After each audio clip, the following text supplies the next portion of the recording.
Chapter 1. The Horoscope File. Berlin, August 19th.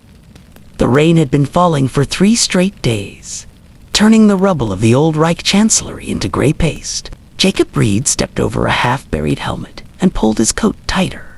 The smell of dust and diesel hung in the air, the scent of a city still digesting its own destruction. He had been in Berlin for 6 months now, reporting for the New York Sentinel. And every week the same thought returned. You can't rebuild truth from ruins, but you can start by sifting through the ashes. Today's ashes were literal.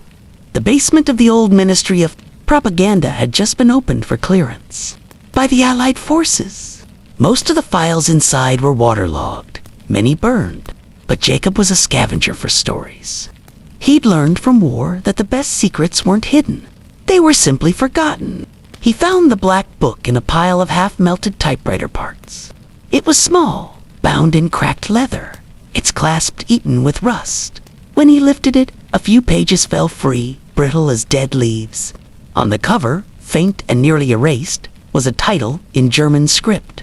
Horoscope Files. Personal. Jacob frowned. A book about horoscopes. In Goebbels' basement.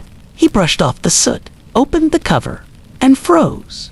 Inside were not astrological charts, but coded tables, planetary symbols mixed with military insignia, initials beside dates, and tucked between 2 pages was a photograph. A woman with narrow eyes, mid-30s, sitting at a table with a map spread before her. Behind her stood a man Jacob recognized instantly, even from that angle, Adolf Hitler. Jacob's cigarette fell from his mouth. He knelt down, holding the photo to the light of his torch. Written on the back, in faded ink, E. Hafner, private consultation, August 1939. He knew that name.